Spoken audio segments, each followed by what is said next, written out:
Buenos días, amada Iglesia del Señor, qué bueno poder saludarles una vez más y compartir junto con ustedes una breve reflexión en torno a la palabra de nuestro buen Señor.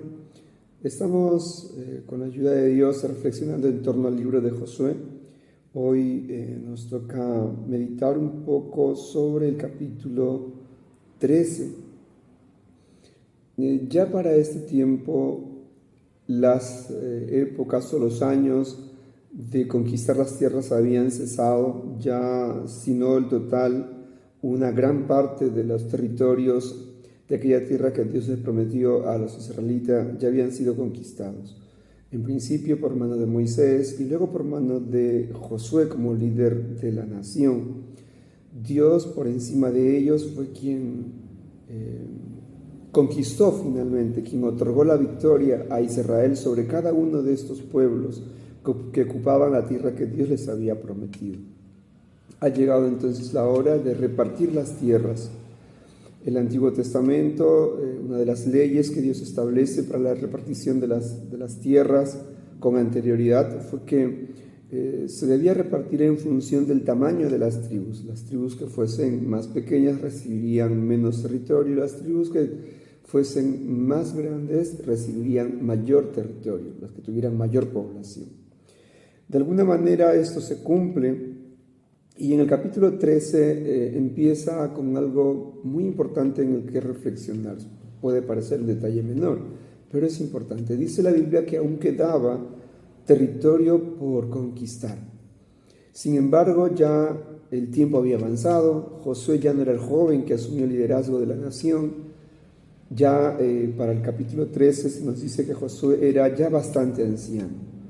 Solo por tomar un paralelo con Caleb, quien fue quien le acompañó a Josué en sus años de juventud como espía a la tierra prometida. Para este entonces aproximadamente Caleb ya tenía 85 años. Josué no se nos precisa su edad, pero a lo mejor estaba bordeando esa misma edad. Entonces ya el ciclo de Josué estaba terminando, había pequeñas tierras que conquistar o un grupo de tierras que conquistar. Y Dios le dice a Josué: Josué, hay tierras aún por conquistar, pero tú no te preocupes, en adelante yo me voy a hacer totalmente cargo de estas naciones y tú dedícate a repartir la tierra. El ciclo de Josué estaba por terminar, Dios sigue obrando a favor de su pueblo. Josué se ha cuidado todos estos años de ser obediente a la palabra del Señor, de hacer las cosas que Dios le ha encomendado. Así que está terminando bien Josué. A continuación, entonces, Josué recuerda cómo en los años pasados, antes de que Israel cruzara el Jordán, ya Moisés había determinado por instrucción de Dios que la tierra de aquel lado del Jordán fuese posesión de 2 tribus y media, la tribu de Rubén, la tribu de Gad y media tribu de Manasés. Así que en el capítulo 13 se nos hace ese recuento, que con mayor detalle lo vamos a encontrar en Números capítulo 32.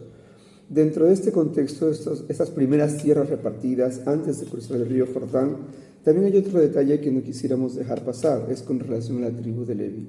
Tanto en el versículo 14, como hacia el final, en el versículo 33, se nos habla de la tribu de Leví.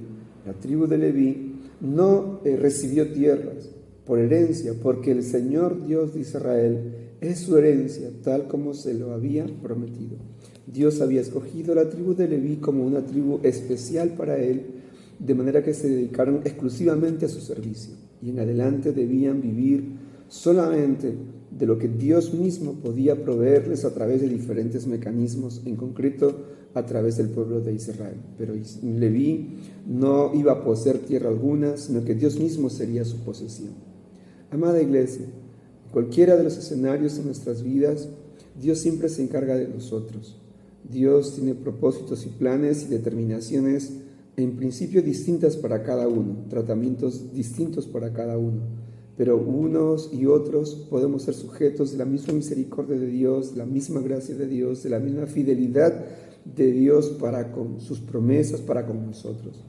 Así que confiemos en Él, nuestros futuros están en sus manos. Cualquiera que haya sido nuestro llamado, si el Señor nos ha llamado a servirle de manera específica en un ministerio pastoral, por ejemplo, o nos ha llamado a servirle desde cualquier otro ángulo, desde cualquier otra posición dentro o fuera de la iglesia, mantengámonos fieles al Señor, seamos promotores del Evangelio, seamos personas e instrumentos en las manos de Dios que llevemos el Evangelio hacia otros, llevando las promesas buenas de salvación.